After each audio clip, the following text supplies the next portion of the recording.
بابا صاحب نا 3 سال مرید کے ہاں چلے گئے, 3 سال ہانسا میں آپ نے قیام فرمایا, 3 سال. والدہ تو ان کی جلدی انتقال کر گئی, لیکن بابا صاحب وہیں رہ گئے تھے. وہ حضرت جمال الدین بڑے خوبصورت تھے, بڑے پیارے تھے, ویسے بھی ادائیں بڑی اچھی تھی ان کی, عالم فاضل تھے. حضرت خواجہ بہاؤالدین زکریہ ملتانی ایک دفعہ پاک پتن آئے بابا فرید صاحب کو ملنے, تو انہیں جمال الدین آنسی پسند آ گئے. انہوں نے ملتان جا کے بابا فرید کو خط لکھا کہ میرے سارے مرید اور خلفاء لے لے پر اپنا جمال الدین مجھے دے دے. تو بابا صاحب نے جواب میں ایک کی جملہ کا اور بڑا شاندار کہا, کہنے لگے بہاؤالدین حد کرتے ہو, کبھی کسی نے اپنا جمال بھی کسی کو دیا ہے؟ یہ تو میرا جمال ہے, یہ بھی کبھی کسی نے کسی کو دیا ہے؟ اللہ اکبر. انہوں نے نا کوئی روحانی کشش ڈالی حضرت جمال الدین آنسوی کے دل پہ. تو بابا صاحب اسباق پڑھا رہے تھے شاگردوں کو, تو حضرت جمال الدین آنسوی آ گئے, آ کے کہنے لگے حضور میں نے ملتان جانا ہے. بابا صاحب نے فرمایا کوئی کام ہے, کوئی مجبوری ہے, کوئی رشتہ داری ہے؟ سمجھ گئے بابا فرید صاحب کے بعد معاملہ پیچھے سے گڑبڑ ہو گیا, کیا مسئلہ ہے؟ کہنے لگے حضور میں نے حضرت بہاؤالدین زکریہ سے ملنا ہے. محبت میں شراکت داری نہیں قبول ہوتی نا, باقی معافیاں مل جاتی ہیں, شراکت داری کی کوئی معافی یہ تو نے کیوں کی؟ شریک تو نے کیسے بنا لی؟ ایک در پھڑیے تے محکم پھڑیے تے ایک دئی ہو کے مریے, یہ تو نے کیا کیا؟ فرمانے لگے اچھا بہاؤالدین زکریہ سے ملنا ہے؟ کہا ہاں. پیار بڑا تھا بابا صاحب کا خواجہ بہاؤالدین زکریہ سے, محبت بڑی تھی. فرمایا اچھا میں تیری خاطر یہاں آیا ہوں اور تو نے کوئی قدر ہی نہیں ڈالی, تو کہتے آگے جانا ہے, جا اب تو اسی کے پاس جائے گا. حضرت جمال الدین آنسوی کہتے ہیں میں نکل آیا پر سینے کا نور سارا رخصت ہو گیا, نہ میں ملتان جا سکا اور نہ میں بابا صاحب کا رہ سکا. 3 سال ہو گئے معافیاں مانگتے. اور بابا صاحب نے فرمایا یار میں تیری خاطر بڑھاپے میں یہاں آیا اور تو نے سوچا ہی نہیں, تو نے قدر ہی نہیں ڈالی, تو نے یہ کیا کیا میرے ساتھ؟ چونکہ آپ کو پتا ہے تصوف کے ہاں کیسی کیسی چیزیں پائی. ہمارے آپ لاہور شہر میں ایک مزار ہے مادو لال حسین جی, وہ کہتے ہیں مادو لال ایک لڑکا تھا ہندو, اور حسین جو ہے وہ ایک مسلمان بزرگ تھے, وہ اس لڑکے پر عاشق ہو گئے تھے, اور وہ عشق مشوقی انہوں نے وہ یعنی 2 مردوں کی آپس میں چلائی ہے, ایک ہندو کی اور ایک مسلمان کی. اور کہتے ہیں وہ آج بھی وہ میلہ چراغاں ہوتا ہے ان کے نام کے اوپر, اور وہ کہتے ہیں کہ جی وہ چونکہ ان کے درمیان ایک عشق محبت کا رشتہ تھا تو وہ ان کا نام جو ہے اکٹھا بن گیا, اور اس میں مادو لال کا نام پہلے بولا جاتا ہے اور حسین. اس قسم کے واقعات پھر اب ظاہر ہے کہ اس قسم, اور آج تک آپ ٹی وی پہ آپ دیکھ لیں خبریں آتی رہتی ہیں آئے دن, کبھی کوئی پیر جو ہے وہ کسی لڑکی کو لے کے بھاگ جاتا ہے, کبھی کوئی اس طرح کے معاملات. اب یہ ساری کی ساری چیزوں کو انہوں نے جسٹیفائی کرنے کے لیے, ظاہر ہے مسلمانوں کو یہ سمجھانے کے لیے کہ بھئی یہ بھی کوئی ایک تصوف کا ایسا رنگ ہوتا ہے جس میں انسان جو ہے کوئی لڑکا لڑکی, کوئی مرد کسی مرد کے اوپر عاشق ہو جاتا ہے, یا کوئی مرد کسی غیر محرم عورت پہ عاشق ہو جاتا ہے. تو وہ کہتے ہیں یہ عشق مجازی یا عشق حقیقی, وہ کہتے ہیں بھئی عشق حقیقی تک پہنچنے کے لیے عشق مجازی کی ضرورت ہے. اب یہ ساری کی ساری جو انہوں نے یہ جعلی چیزیں تھیں, ان کو جسٹیفائی کرنے کے لیے ان واقعات کا سہارا لیا. ریکویسٹ ہے کہ ہمیں پتہ ہے, ہم اسٹوڈنٹس کو بھی پتہ لگ گیا اور سب کو آلموسٹ پتہ لگ گیا ہے کہ بابوں کی جو گستاخیاں آپ نے ہائی لائٹ کی ہیں, اور جو گندی گندی گستاخیاں جو ابھی میاں والی خاص طور پہ چلتی رہتی ہے, تو اکثر بلکہ اکثر نہیں دیکھتی ہیں, عورتیں بھی دیکھتی ہیں, بچے بھی دیکھتے ہیں, تو یہ ڈسکس کرنا اگر چھوڑ دیں تو زیادہ بہتر نہیں ہے. یار ان کو کہیں مدرسوں میں مفتیوں والے کام چھوڑ دیں, لیکن وہ عورتوں کو تو نہیں اتنا پتہ چلتا ہے آپ کا کنٹینٹ. عورتیں جتنے انسیکیور فیل کر رہی ہیں اس دن سے, جس دن سے مفتی عزیز کی ویڈیو باہر آئی ہے کہ ہم اپنے بچوں کو مدرسوں میں نہیں بھیجیں گے, آپ کو پتہ ہی نہیں ہے.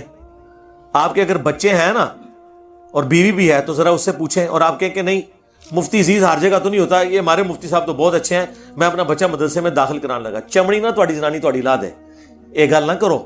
انسیکیور ہیں سب, یہ ہمارے جیلوں میں جو واقعہ ہوا ہے انسیکیور ہے, ٹھیک ہے, وہ آ کے باتیں کر رہے ہیں, لوگ آ کے جو سمجھا رہے ہیں. ہمارے بھائی نے کہا اوے اپنے اپنے بچوں کو پوچھو, انہوں نے بھی کام پہ ہونے دس نہیں رہے ہونے, ساڈے بچے تھے پھر بھی علمی کتابی نے, وہ والے نہیں فرقے والے, تو انہوں نے علمی طریقے سے دستا ہے, تھوڑے تو دستے بھی نہیں ہونے, وہ ثواب کا کام سمجھ کے کر رہے ہوں, کیونکہ علماء نے فرما دیا نا, وہ ان کا تو سینس ہی نہیں ہے. ہاں میں آپ کو بتاؤں 8 سے 20 سال پہلے کی بات ہے, ایک بریلوی عالم فوت ہو چکے ہیں, بڑی عمر کے تھے, وہ بیمار ہوئے تو انہوں نے گھر رابطہ کیا کہ تم نہ میری جگہ جمعہ پڑھاؤ. چلے میں ان کا نام بھی بتا دیتا ہوں, سگریٹ فیکٹری, فوت ہو چکے ہیں. یہ سگریٹ فیکٹری کے سامنے مسجد ہے بہت بڑی, سگریٹ فیکٹری کی مسجد جی ٹی روڈ پہ, جہاں آپ ناشتہ بھی کرتے ہیں نا پٹری کے پاس, یہاں سے جا کے پٹری کراس کرتے ہی لیفٹ پہ نا پیٹرول پمپ کے پیچھے بڑی مسجد ہے بریلویوں کی. اس مسجد میں ہو رہے ہیں محمد بخش سیالوی صاحب, وہ ہمارے پیر بھائی بھی تھے, سیال شریف بیت تھے, سرگودا چشتیہ سلسلے میں میرے والد صاحب کے اچھے دوست. تو بیمار ہوئے تو مجھے انہوں نے ایک دن کہا تم نے یہاں نا جمعہ پڑھانا ہے. میں نے جمعہ پڑھایا, بڑے خوش ہوئے, گپ شپ شروع ہوئی. ان دنوں بھی وہ ہمارے جیلم میں دعوت اسلامی کے مدرسے میں اس طرح کے مدنی منوں کے ساتھ واقعات رپورٹ ہوئے تھے. اس کانٹیکسٹ میں جب بات شروع ہوئی نا تو مجھے وہ کہنے لگے بیٹا یہ چھوڑ دو, میں تمہیں بتا نہیں سکتا. آج سے 20 سال پہلے انہوں نے مجھے بتایا, اور اس سے بھی 15-20 سال پہلے کی برکات ہیں. آج تو وہ کتنی برکات پھیلی ہوئی ہوں گی. وہ کہنے لگے کہ میں دیوبندیوں کے مدرسے میں بھی پڑھتا رہا ہوں میں بریلوی, لیکن میرے ماں باپ نے مجھے دیوبندیوں کے مدرسے میں داخل کرایا تھا. وہ کہنے لگے اس زمانے میں نے یہ چیزیں آبزرو کی ہیں, جب کوئی مفتی وزٹ کے لیے آتا تھا نا, اس کی خدمت کے لیے اسے مدنی منع پیش کیے جاتے تھے. جی مجھے یقین ہے ان کا چھڑ دو ایک کڈی پلیش ہے مولوی, اسے سوچ نہیں سکتے. یہ میرے پہ نا الزام لگائی گا, یہ میں نے ان سے سنا تھا, وہ فوت ہو چکے ہیں. اگر جھوٹ بولا ہے تو عذاب بھگتیں گے, اگر سچ بولا ہے تو لوگوں کا بھلا ہو جائے گا. میں اپنے اوپر نہیں لے کے آ رہا. جب عبدالستار عیدی صاحب والا کام ہوا تھا اور میری اتنا سخت کلپ آیا, لوگوں نے کہا سارے نو مانٹ دیتا ہے. سر میں ہوں بھی کہنا ٹائم قیامت تک جے ایک مدرسے نو کلین چٹ دیو 100%. آج لوگ کہہ رہے ہیں انجینئر صاحب صحیح کہندے سنجے جی, وہ ایک ایک کر کے نا وہ می ٹو شروع ہو گیا. می ٹو کر دے ہمیں پتہ ہے اس کی وجہ ہے. اچھا اس میں مدرسوں کا قصور نہیں ہے نہ, یہ ہم کہتے ہیں کہ وہ تعلیم بڑی گرم ہوتی ہے تاں گرم ہو جاتے ہیں. یہ کہتے ہیں تعلیم بڑی گرم ہے, اچھا ایسا بھی نہیں ہے. ہاں پڑھائی بڑی گرم ہوتی ہے, عصری علوم. اچھا یہ وجہ نہیں ہے. یہ کچھ آپ سکولوں کے ساتھ کریں, ادھر بھی یہی کچھ ہوتا ہے. سکولوں میں چونکہ عموماً ہاسٹل نہیں ہوتے, شام کے وقت ٹیچرز اور بچے ایک جگہ نہیں ہوتے, ایک دوسرے کو تھریٹ نہیں لگا سکتے نمبروں کی. ورنہ مدرسوں والا حال ان سکولوں میں, بورڈنگ سکولوں میں بھی ہوتا ہے. ایون کئی ریاستی اداروں کے ایسے بورڈنگ سکول ہیں جن کے بارے میں ہمیں فرسٹ ہینڈ نالج ہے کہ ایسا ہوتا ہے. لیکن میں آپ کو بتاؤں وہاں جب یہ چیز رپورٹ ہو جائے نا, سوڈومی کا کیس, اسے سوڈومی انگریزی میں کہتے ہیں, لواطت کو, یا قوم لوط والا عمل, سرکار بچدا نہیں ہے. پاویں جرنیل دا پتر ہے تے پاویں کیپٹن دا پتر ہے, وہ پھر فائل اور مفعول پھر اتنے رہندے نہیں نے. ہاں قانون بڑا سخت ہے, چھوڑتے نہیں ہیں. یہ نہیں کہتے کہ مفتی صاحب کی دین کے لیے خدمات ہیں, ہمیں چاہیے. وہ جڑا وہ کہنا سی نا کہ صحابہ سے بھی ہو گیا, نعوذ باللہ, صحابہ اے کچھ کرتے رہنے, وہ گناہ متھے مارو جڑا نعوذ باللہ کیتا ہوئے. ٹھیک ہے, وہ کہندے نا باندری دے جدو پیر سڑدے نے اپنے بچے بھی تھلے دیندی ہے. مولویاں دے جدو پیر سڑدے نے تو یہ صحابہ کرام کے اوپر بھی وہ سارے فتوے لگانا شروع کر دیتے ہیں اپنے شیوخ کو بچانے کے لیے. وہ ایک پنڈی دے مفتی نے کیا سی نا تو انہوں پھاڑ کے لے گئے سن شام دے وقتی, پھر سافٹ ویئر اپڈیٹ کیتا سی ہوتا انہوں نے, ٹھیک ہو گیا سی. تو یہ سارے معاملات چل رہے. اور میں نے تو آپ کو تاریخ ابن کثیر نے میرا کلپ دیکھا تھا عبدالستار عیدی والا, اس کو تو فوت ہوئے 700 سال ہو گئے ہیں. اس نے تاریخ ابن کثیر میں لکھا ہے جتنے علماء ہیں, جتنے فقہا ہیں, جتنے ججز ہیں, جتنے حکومتی عہدے دارین ہیں, عہدے داران, وہ دارین تے سوابے دارین ہوتا ہے, وہ ہو گیا علمی موت, یہ سب کے سب اس عمل میں مبتلا ہے سوائے چند لوگوں کے. اور ان کا کہ اپنے بچوں کو ان کی پہنچ سے دور رکھیں, جیسا دوائی پہ لکھا ہوتا ہے نا بچوں کی پہنچ سے دور رکھیں. یہ ابن کثیر نے جب اس وقت لکھا تھا تو میں نے اسے کہا تھا کہ تو لکھ, تاکہ 700 سال بعد میں آواں گا, میں انہوں نے میڑا مارا گا, تو شروع تو یہی کر رہے ہو. اگر سرکار 700 سال پہلے فقہا, ججز اور وڈے وڈے کہتے ہیں نا جی ہر عالم نہیں جے فقیہ ہوتا, کوئی مفتی فقیہ ہوتا جائے, تو اگر فقہا یہ کام کر رہے ہیں مفتی تو پھر شیعہ ہی کوئی نہیں, مولوی تو شیعہ ہی کوئی نہیں, قاری تو شیعہ ہی کوئی نہیں. تو یہ میں نے ان کو کہا تھا. تو یہ بات ہم ریپیٹ کیوں کرتے ہیں بار بار, تاکہ آپ کو یہ چیز ہائی لائٹ ہو. دوسرا, چلے میں آپ کی بات مان لیتا ہوں, قائل ہوں ٹائم قیامت تک جائے تقی عثمانی صاحب اس واقعے کو غلط کہہ دیں, اور کہ یہ انتہائی حیات سوز واقعہ ہے, ہمارے بزرگوں کو یہ نہیں کرنا چاہیے تھا. اس طرح کے خواب لکھ کے اور بیداری میں یہ جو ساتھ لٹا کے ہاتھ پھیرتے تھے لوگوں کے سامنے, اور وہ دوسرا چیختا تھا میاں یہ کر رہے ہو, یہ بہت بےغیرتی والا کام ہے جو انہوں نے کیا ہے.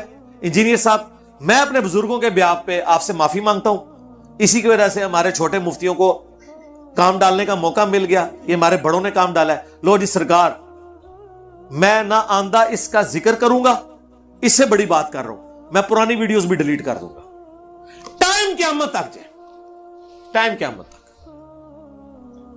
کروا لیں گے آپ, اور اگر آپ نہ کروا سکیں تو میں 2 معنی اس کے لوں گا کہ یہ اس چیز کو جائز سمجھتے ہیں, لیکن یہ بہت ہیوی معنی ہوگا, چلے میں اس رضان رکھتا ہوں. دوسرا معنی یہ ہے کہ یہ اپنے بزرگوں کی غلطیوں کو ماننے کے لیے تیار نہیں ہے. سرکار اگر آپ اپنے بزرگوں کی غلطیوں کو نہیں مانیں گے تو آپ کے بزرگ تو گمراہ کن عقیدے پھیلا کے گئے امت میں, تو میرے پاس پھر کون سا چارہ ہے جس کے ذریعے میں بھولی بالی امت کو یہ بتاؤں کہ بزرگوں کو چھوڑو, قرآن و سنت پہ آؤ. تو میرے ہاتھ تو پھر یہ ایسی بندوق آ گئی ہے کہ میں کہوں گا اچھا یہ بزرگ جنہوں نے اپنے ناموں کے کلمے پڑھائے, یہ بزرگ جو دوسرے بزرگوں کو لٹاتے تھے, اس کے یہ انجینئر ڈاکٹرن ہے. یہ میرے پاس ایک مدنی وائرس ہے یا مدنی ویکسین ہے, تو یہ ویکسین تو مجھ سے نہ چھینے نا. آپ معافی بھی نہ مانگے اور ہم سے ڈیمانڈ بھی کریں, ٹھیک ہے جی آپ جائیں, لیکن وہ بیٹھنے نہیں دیتے. جس طرح آپ ماشاءاللہ کرتے ہیں وہ تو ہمیں پاس آنے بھی نہیں دیتے. ان کو سیکورٹی نہیں, آپ چلے جائیں, نہیں سیکورٹی آپ چیکنگ کروا کے چلے جائیں. نہیں, وہ پھر واپس نہیں نہ آئیں گے ہم. اچھا چلے اس طرح کر لیں, آپ ویڈیو میں وی لاگ بنا کے ان کے سامنے مقدمہ رکھ لیں, انہیں کہیں جی آپ جواب دے دیں, وہ ویڈیو میں جواب دے دیں گے. یہ تو آپ نے تو کہہ ہی دیا, مقدمہ تو رکھ ہی دیا. نہیں چلے میں نے تو رکھ دیا نا, آپ کو بھی ہمدردی ہے نا. ظاہر ہے آپ کو جو لوگ یہ مشورے دے رہے ہیں, آپ کو جو اسلامی بھائی یہ مشورے دیتے ہیں, ان کا دل دکھتا ہے نا اپنے بزرگوں کا میاں میاں کے ذکر سے. انہیں کہیں کہ اپنے بزرگوں کی بےزتی ہونے سے بچا لو, تم جا کے بات کر لو. جو ان کے ڈیفینڈر ہیں وہ بھی نہیں وہاں تک جا سکتے. چلے ان سے رابطہ کر لیں جو ان کے پرائیویٹ کمروں میں جاتے ہیں, ان کے شاگرد ان کے پاس, ان سے رابطہ کر کے کوئی پیغام پہنچا دیں. کوئی طریقہ تو ہے نا پیغام پہنچانے کا. اسکولوں کو آپ نے چھوڑ دیا, اسکولوں کے اندر جی میں نے کر دیا سرکار, اسکولوں کو کہہ دیا. ہاں جی پتہ ہے اے کچھ پھر بھی نہیں ہوتا سرکار, رہن دو نا. اسکول اے کچھ نہیں ہوتا جو مدرسے چ ہوتا ہے. ہاں انج نہیں ہوتا. نہیں سرکار اسکولوں میں اس پیمانے پہ نہیں ہوتا. انٹینسٹی دیکھیں اسکولوں, نہیں اسکولوں میں تو میں نے بتا دیا نا سرکار. یہ نہ آپ کریں کہ آپ جو ہے وہ ایک کیڑی مار کے تو ہاتھی کے برابر کر لیں. جس کا جتنا ریشو پروپورشن ہے ہم اتنا دیں گے. وہ میں نے آپ کو پہلے بتایا یہاں پہ کہ اگر اسکولوں میں بھی مدرسوں والا سسٹم ہوتا نا کہ شام کے وقت استاد اور بچے اس اسکول میں اکٹھے رہتے ہوتے تو ادھر بھی یہی کچھ ہوتا. لیکن چونکہ الحمدللہ اسکولوں میں بورڈنگ سسٹم بہت کم ہے, مدرسے تو ساری بورڈنگ ہے. اور حیران کن بات یہ, ہمارے جس بچے کے ساتھ یہ ہوا وہ تو بورڈر بھی نہیں تھا, وہ تو روزانہ واپس آتا تھا. ٹھیک ہے, آپ ذرا ریشو پروپورشن کیلکولیٹ کریں کہ اسکولوں میں تو آپ بھی پڑھے ہوئے ہو یار, ہمارے بچے بھی پڑھ رہے ہیں, ہمیں بھی پتا ہے. بچے کے تو فیس ریڈنگ بتا دیتی ہے اس کے ساتھ کیا ہوا ہے. تو کتنے بچوں کے یہ واقعات ہیں جو معاشرے میں نکلتے ہیں. اگر آپ کہنا یہ دبائے جاتے ہیں, دبانے والے کون ہوتے ہیں؟ ماں باپ ہوتے ہیں نا. کون ماں باپ کہتا ہے میں اس واقعے کو دباؤں گا؟ اگر دبانے والے ہوں تو مدرسوں کے واقعات بھی دبا لیں. نہیں دباتے, ایسا نہیں ہوتا. جو جرم جہاں پہ ہو رہا ہے جس لیول کا, وہ بڑے لیول کا ہے. جو چھوٹے لیول کا ہے وہ چھوٹے لیول پہ. میں نے کلین چٹ کسی کو بھی نہیں دیا ہے, لیکن جو بڑے لیول کا جرم ہے وہ بڑے لیول کا ہی جرم ہے. ہاں, اس جرم کی وجہ سے آپ چھوٹے جرم کو نہیں, نہ چھوٹے جرم کی وجہ سے بڑے کو کر سکتے ہیں. تو میں نے انصاف کیا. میں نے تو اس سے بڑی بات کی کہ ریاستی اداروں کا میں نے کہہ دیا یار, اور کیا ہے جس سے آپ کی کانپیں ٹانگتی ہیں. میں نے تو ان کا بھی ذکر کر لیا, کیونکہ مجھے لوگوں کا یہ جناب آپ سنگل آؤٹ کر دیتے ہیں. میں نے سب کا ذکر کیا. لیکن بہرحال بزرگان دین دا پہلا نمبر ہے. ہاں, ان کی شان کو کوئی نہیں پہنچ سکتا. ہاں ماشاءاللہ, وہ جس لیول پہ ہوتے ہیں, پھر سب آپ کو پتہ نا, عالم کی تو ایک, علماء کی تو ایک اپنی شان ہوتی ہے نا. عام آدمی کب ان کے لیول پہ پہنچ سکتا ہے؟ اس معاملے بھی ان کی شان بلند ہے, انورٹڈ کامرس. ہاں جی, اور ہاں چھوڑ دو نا سرکار, چھوڑ دو یار, بات ختم ہوگی نا. نہ لکیر پٹو, دوبارہ نہ گل کرو. میں نے جنرل کر دی نا, میں سرکار میں نے کر دی نا. نہ کرو, نہ چھپو دے پیچھے میرے بھائی, میں نے کر دی نا. میں نے جائز کہہ دیا. میں نے تا جھگڑوں گا جی میں کہوں کہ اسکولیں جائز ہے. تسی جتنا مرضی پٹ سیاپا پاؤ, مولویوں تے کلین چٹ نہیں ملنی. پتر تو کیوں فیل ہویا؟ ابا جی تواڈے دوست دا منڈا فیل ہو گیا. او پائی او دے فیل ہونے نال تیرا جڑا فیل ہویا معاف نہیں ہونا. تسی سارے اسکولیں ثابت بھی کر دیو, مفتی پھر بھی معاف نہیں ہونے. جرم انہاں دا بڑا ہے. کیوں؟ اس لیے کہ مفتی کسٹوڈین ہے دین کا, اسکول کے ٹیچرز کسٹوڈین نہیں ہیں دین کے. ہاں جی, شیطان دے اعلی کار مفتی بڑے نے. وہ تے کہندے نا کہ علم دین, نہیں, وہ کہتے ہیں علم دین آنے سے آپ شیطان کا مقابلہ کر سکتے ہیں.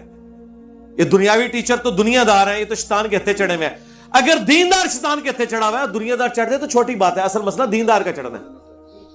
اب بڑے مزے کی ایک ایونٹ ڈسکس ہونے لگا، کلما دخل علیہا زکریا المحراب، جب کبھی بھی زکریا علیہ السلام محراب میں داخل ہوتے، یعنی وہ ایک محراب نما حجرہ بنا تھا جہاں حضرت مریم عبادت کرتی تھی، تو ان کے ٹیچر کے طور پر یہ خالو بھی لگتے تھے اور ایج ڈیفرنس بھی بہت زیادہ تھا، اور پیغمبر بھی۔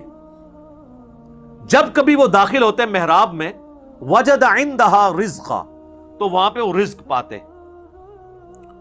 اللہ اکبر۔ وہ رزق ایک غیر معمولی رزق، یہ نہیں ہے کہ کوئی آ کے نذرانہ چڑھا کے چلا جاتا تھا، ورنہ تو حضرت زکریا کو پتا ہوتا کہ یار یہ تو فلاں دے گیا ہے۔ بے موسمی پھل بھی ہوتے، موسم والے بھی، بڑے زبردست قسم کا فروٹ جو لگتا نہیں تھا کہ وہ قریب سے آ سکتا ہے۔ تو حضرت زکریا علیہ السلام نے ان سے پوچھا، قال یا مریم انا لکی ھذا، اے مریم یہ کہاں سے تیرے لیے یہ اتنا فروٹ آ جاتا ہے، ایسا رزق آ جاتا ہے؟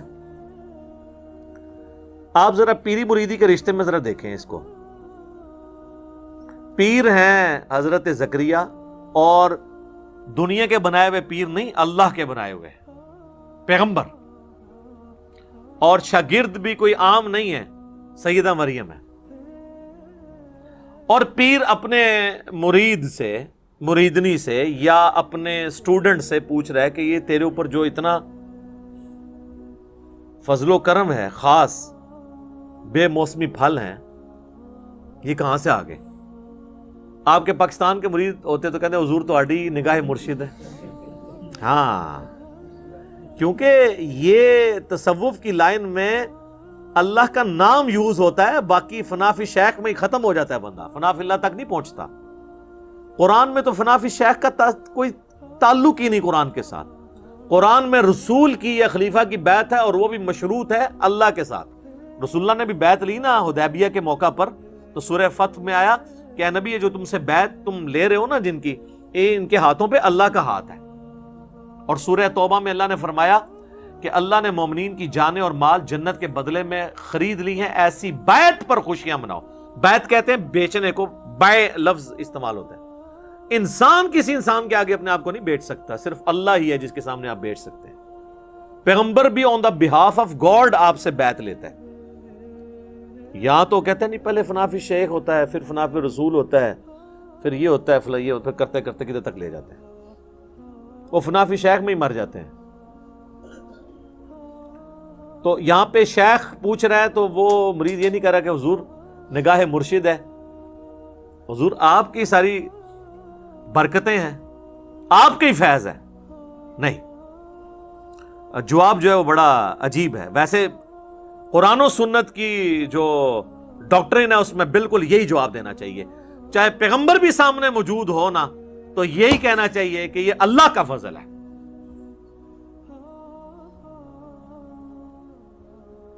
قالت ہوا من عند اللہ، وہ کہنے لگی اللہ کی طرف سے آتا ہے۔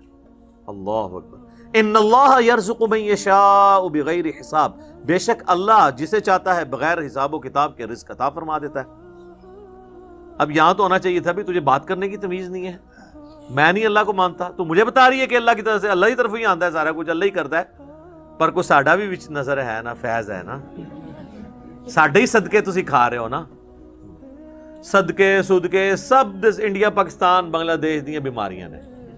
قرآن میں یہ چیز نہیں ہے، قرآن بالکل واضح ہے اپنے عقائد اور نظریات کے اندر، اور نبی علیہ السلام کی اگر زندگی آپ دیکھیں تو وہ تو آپ کو اس معاملے میں بہت سینسٹیوٹی کا لیول نظر آئے گا۔ صحیح مسلم میں حدیث ہے، کتاب الجمعہ چیپٹر میں، جمعے والے چیپٹر میں، نبی علیہ السلام کے سامنے ایک صحابی نے خطبہ دیتے ہوئے کہا، من یطع اللہ ورسولہ فقد رشد، جو کوئی اللہ اور اس کے رسول کی اطاعت کرے وہ کامیاب ہو گیا، ومن یعصہما فقد غوا، اور جس نے ان دونوں کی نافرمانی کی وہ گمراہ ہو گیا۔ میرے بھائیو، اس جملے میں نہ تو کوئی لٹریچر کی خرابی ہے، نہ یہ آؤٹ آف کانٹیکسٹ ہے، کیونکہ بات اس سے سٹارٹ ہوئی ہے جو اللہ اور اس کے رسول کی اطاعت کرے وہ کامیاب ہو گیا، جو ان دونوں کی نافرمانی کرے وہ ناکام ہو گیا۔ کوئی خرابی اس میں نہیں ہے لٹریچر کی. لیکن نبی علیہ السلام کو اتنا غصہ آیا, آپ فرمایا بئس الخطیب انت, کتنا برا خطیب ہے تو. اور پھر آپ نے یعنی اس کو ایک تو غصہ نکالا, وَإِنَّكَ لَعَلَىٰ خُلُقٍ عَظِيمٍ, لیکن امام الموحدین بھی ہیں. یہ ڈانٹا ہے تو ڈانٹا ہے, اس کے باوجود اتنا لوگ جو ہے شرک کی طرف جا رہے ہیں. نہ ڈانٹا ہوتا تو کیا کر رہے ہوتے؟ آپ فرمایا تم کہو مَن يَعْصِ اللَّهَ وَرَسُولَهُ فَقَدْ غَوَىٰ, جو اللہ اور اس کے رسول کی نافرمانی کرے وہ گمراہ ہوا. تم نے یہ کیوں کہا کہ ان دونوں کی کرے؟ وہ آگے سے کہہ سکتا تھا یا رسول اللہ میں نے کوئی آپ کو اللہ مان کے تو نہیں کیا, میں آپ کو اللہ کا بندہ ہی سمجھتا ہوں, آپ کو میں غیر مستقل بذات سمجھتا ہوں. عطائی ہے وہی کہانیاں جو تمہیں کرائی جاتی ہیں, جو اسی بھی کراتے رہے اپنے کسی زمانے میں. اس زمانے میں یہ کہانیاں نہیں تھی. آپ نے کیٹاگوریکلی فرمایا کہ تو کہہ اللہ اور اس کے رسول کی نافرمانی, یہ نہ کہ ان دونوں کی. حالانکہ وہ کوئی غلط نہیں تھا, پہلے وہ کہہ چکا تھا اللہ اور اس کا رسول. سٹارٹ سے ہی دونوں کہتا پھر تو غلط ہوتا. لیکن نبی علیہ السلام نے احتیاط کا یہ پہلو رکھا, اور ابو داؤد میں اس کا ایک طریقہ ہے, اس میں آگے الفاظ ہیں. آپ نے فرمایا قم اذهب, اٹھ اور ادھر سے نکل. اتنا غصہ. حالانکہ آپ کے اخلاقیات اس چیز کے متقاضی تھے کہ آپ اس طریقے سے ایٹیچیوڈ نہ کرتے, لیکن توحید کا مسئلہ سینسٹیو ہے. آپ ذرا سے بھی ڈھیلے پڑتے نا, امت نے کام چک کے رکھنا سی. ہوں اتنا چکے ہے, صحیح بخاری میں حدیث ہے, دیکھنا میری شان کو اس طرح بلند نہ کرنا جس طرح نصارہ نے عیسیٰ ابن مریم کو بڑھا کے ڈیونٹی میں کلیم کر دیا. پھر بھی قوم باز نہیں آتی, کیا زمین و آسمان کی کلابیں ملاتی ہے. میں مفتی منیب الرحمان صاحب کے پاس بیٹھا ہوا تھا, 22 مارچ 2007 کی بات ہے, آلموسٹ 13 سال پہلے. تو مجھ سے فرمانے لگے کہ میں تو نعت خانوں کی مجلس میں جانا اب چھوڑ گیا ہوں, یہ شرکیاں نعتیں پڑھتے ہیں. میں حیران ہو گیا, جی مفتی منیب صاحب کہہ رہے ہیں شرکیاں پڑھتے ہیں. وہ کیڑا اتنا وڈا شرک ہے, ایڈا موٹا گاڑا شرک جڑا مفتی صاحب کو نظر آ رہا ہے. تو کہتے ہیں یہ دیکھو نا, یہ پڑھتے ہیں خدا کا پکڑا چھڑائے محمد, محمد کا پکڑا چھڑا کوئی نہیں سکتا. تو ان کو شرم نہیں آتی ہے؟ یہ شان الوہیت اور شان رسالت کا مقابلہ کرواتے ہیں. الفاظ دیکھیں, یہ کیا رسول اللہ یہ بات سن سکتے ہیں کہ خدا کا پکڑا چھڑائے محمد, محمد کا پکڑا چھڑا کوئی نہیں سکتا؟ سر پکڑتا بھی خدا ہے, چھڑاتا بھی خدا ہے. ذریعہ کسی کو بناتا ہے اور اس کو بھی اذن دیتا ہے اپنی اجازت سے. اسی لیے قرآن میں بار بار ہے شفاعت بھی اللہ کی ہے. من ذا الذی یشفع عندہ الا باذنہ, دھونس نہیں ہے, بالاذن ہے. یہ اس طرح کے جملے بولنا, پھر اس کو کہنا دیکھیں نا جی وہ قیامت دن لوگ پکڑے جائیں گے تو حضور چھڑوا لیں گے. سر وہ یہ آپ نبی علیہ السلام کے سامنے ذرا بات کر کے دیکھیں, نبی علیہ السلام کیا دھونس سے چھڑوائیں گے؟ اس طرح کے جملے بولنا. یہاں دیکھ لیں نبی علیہ السلام نے اس کو یہ بھی نہیں کہنے دیا کہ جس نے ان دونوں کی نافرمانی کی. اس کو کہتے ہیں مزاج رسول صلی اللہ علیہ وسلم. اس سے بھی اگلا ورژن لے لیں, مسند امام احمد میں حدیث ہے, نبی علیہ السلام سے ایک صحابی نے عرض کی یا رسول اللہ ما شاء اللہ و شئت, اے اللہ کے رسول جو اللہ چاہیں اور جو آپ چاہیں. ہمارے تو جناب بسوں کے پیچھے لکھا ہوتا ہے اللہ نبی وارث. تو نبی علیہ السلام فرمایا اجعلتنی للہ ندا, کیا تو نے مجھے اللہ کے مقابلے پہ ند بنا دیا, کھڑا کر دیا؟ قل بل ما شاء اللہ وحدہ, بلکہ کہہ جو اکیلا اللہ چاہے. وہ آگے کہہ سکتا تھا یا رسول اللہ میں آپ کو اللہ تو نہیں مانتا, اور ظاہر کو صحابی تو حضور کو اللہ نہیں مانتا ہوگا. یا رسول اللہ میں نے یہ کہا کہ اللہ کی مرضی سے ہی آپ بھی چاہ کے وہ جڑی ایڈی لمبی ایکویشن بنا دینا نا. اس زمانے چ کہانیاں نہیں سن پائی, بالکل 24 کیرٹ سونا تھا. اچھا کتابوں میں آج بھی ہے. میں ایک بریلوی عالم کے پاس بیٹھا ہوا, ہمارے جیلم کی 3 مسجدوں میں وہ جمعہ پڑھاتے ہیں, یعنی 3 جگہ تقریر کرتے ہیں, 1 جگہ جماعت کراتے ہیں. اتنا ان کو شوق ہے دین کی خدمت کرنے کا, لیکن تنخواہ بھی لیتے ہیں تینوں جگہ سے. تو ان کے سامنے بیٹھا تو میں نے ان کو یہ حدیث بیان کرنی شروع کی نا, ابھی میں صرف ادھر پہنچا نا, اجعلتنی للہ ندا, کہتے ہیں جی مرزا صاحب آپ نے کیا سمجھا اس کو؟ میں نے کہا جی آپ سمجھائیں. وہ کہتے ہیں اصل میں حضور پوچھ رہے تھے دیکھو مجھے تم نے اللہ تو نہیں بنا لیا نا کہیں, یعنی اگر اللہ نہیں بنایا پھر یہ کہہ سکتے ہو ماشاء اللہ ہوا شئتا, جو اللہ چاہے جو اس کا رسول چاہے. میں کہ سر اگے سنتے لو, اگے الفاظ نے قل بل ماشاء اللہ وحدہ, بلکہ کیا اکیلا جو اللہ چاہے.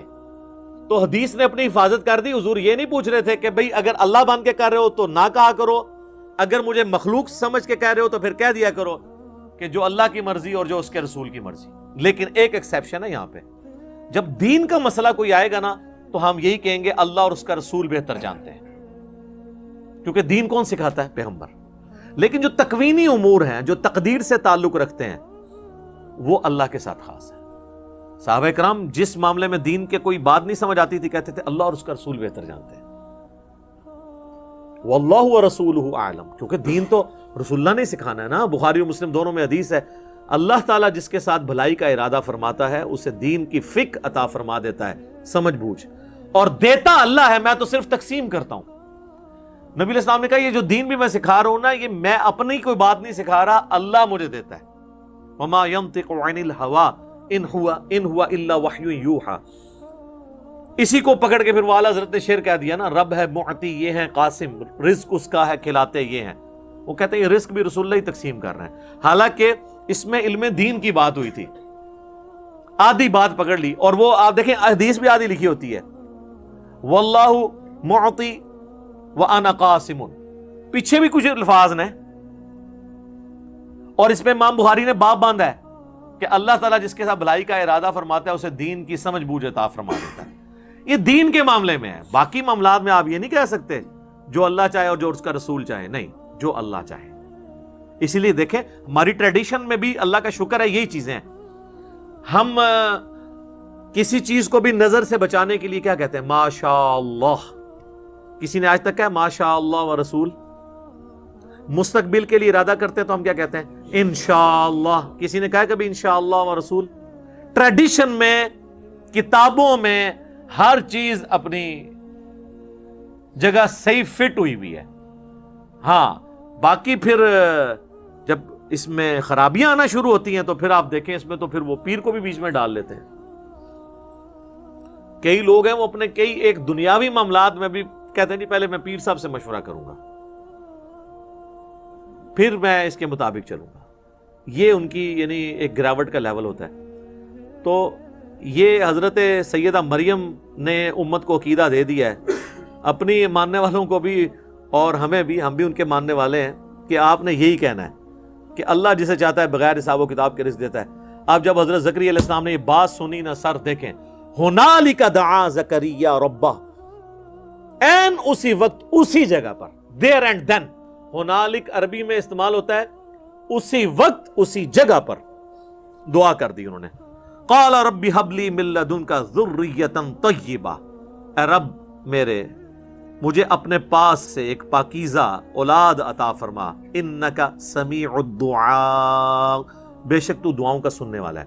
سورہ مریم میں تو ڈیٹیل ہے کہ وہ پوری تمہید بناتے ہیں کہ مجھے ایک اولاد چاہیے جو اولاد یعقوب کی وارث بنے, یعنی بنی اسرائیل کی, اور یہ جو میں ہیکل سلمانی کی دیکھ بھال کر رہا ہوں تو مجھے بھی ایک اپنا ایک گدی نشین آپ سمجھ لیں, خانقاہ نشین, یہ لیکن اللہ کی خانقاہ, جس کے لیے ہم خانقاہ کا لفظ اپنی امت میں دار ارکم, ہم اس اکیڈمی کو دار ارکم کہتے ہیں, کیونکہ نبی علیہ السلام کو جب یہ لوگ کون جن کی اولادیں آج دین کا کام نہیں ہمیں کرنے دیتی, ان کے باوجداد جب کھلے عام دعوت و تبلیغ نہیں کرنے دیتے تھے تو نبی علیہ السلام دار ارکم میں بیٹھ کے تو لوگوں کو دین سکھایا کرتے تھے.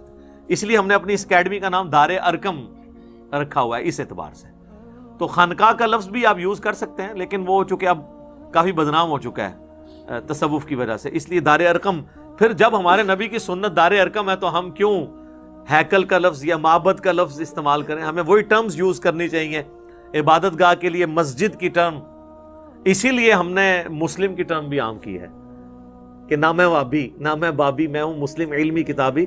آپ ساری وہ ٹرمنالوجیز یوز کریں جو قرآن اور سنت کے اندر آئی ہیں, فخر کے ساتھ کریں. مؤمن, مسلم, مسجد, یہ سارے الفاظ استعمال کریں. بہرحال جب اس بڑے لیول کی تبدیلی جس ریلیجن نے لائی ہو تو اس کے دشمن بھی اسی بڑے لیول پہ ہوں گے. انہی دشمنوں نے پھر جھوٹی اور جعلی روایات گھڑنی شروع کر دی پروفٹ صلی اللہ علیہ وآلہ وسلم کی پرسنالٹی کو ملائن کرنے کے لیے. کیونکہ اگر آپ صلی اللہ علیہ وآلہ وسلم کی مبارک ذات ملائن ہوتی ہے, ان کو بدنام کیا جاتا ہے, تو ظاہر اسلام کی تو پوری کی پوری عمارت ہی آپ صلی اللہ علیہ وآلہ وسلم کی مبارک ذات پہ کھڑی ہے. اس قرآن کی بھی تو اتھینٹسٹی آپ کی زبان مبارک ہی ہے, پورے کا پورا ریلیجن آپ کی ذات کے اوپر ہے صلی اللہ علیہ وآلہ وسلم. تو انہوں نے پھر اس قسم کے واقعات گھڑنے شروع کیے اور ان کو کتابوں میں داخل کرنے کی کوشش کی, پبلک کے اندر مشہور کر دیا, کہ جس کی وجہ سے آپ صلی اللہ علیہ وآلہ وسلم کی شخصیت ملائن ہو جائے, آپ کا کریکٹر ملائن ہو جائے. وہ شخصیت جس نے آ کر حیا کے حوالے سے جو ہے وہ ریلیجن میں ایسی ایپیکس کے اوپر تعلیمات دیں کہ بے حیائی کو, جس کو کہتے ہیں نا نتھ ڈالنے والی بات, حالانکہ پہلے ایسا نہیں تھا معاملہ, لیکن اس قدر یہاں تک فرما دیا, بخاری کی مسلم کی حدیث ہے کہ دیور بھی موت ہے. اس لیول کے اوپر حیا کا جہاں پہ اہتمام کیا جاتا ہو, تو ظاہر ہے کہ جو لوگ بے حیائی کو دنیا میں پریویل کرنا چاہتے ہیں, شیطان اور اس کے ایجنٹ, قرآن حکیم میں آیا کہ شیطان اور اس کے ایجنٹ تو چاہتے ہیں کہ مسلمانوں میں بے حیائی پھیلے. تو انہوں نے کہا کہ آپ صلی اللہ علیہ وآلہ وسلم کی شخصیت کے بارے پہ ایسے بہتان لگائے جائیں کہ آپ صلی اللہ علیہ وآلہ وسلم کا کریکٹر بدنام کیا جائے, معاذ اللہ, کہ آپ صلی اللہ علیہ وآلہ وسلم کی زندگی میں بھی حیا سوز قسم کی کو واقعات انجیکٹ کر دیے جائیں. اور وہ پھر واقعات ظاہر ہے کہ وہ ہماری تفسیر کی کتابوں کے اندر بھی آ گئے. الحمدللہ احادیث کی کتابوں میں نہیں آئے, کیونکہ احادیث میں بہرحال جان پھٹک کی جاتی ہے صحیح اور ضعیف کے اعتبار سے.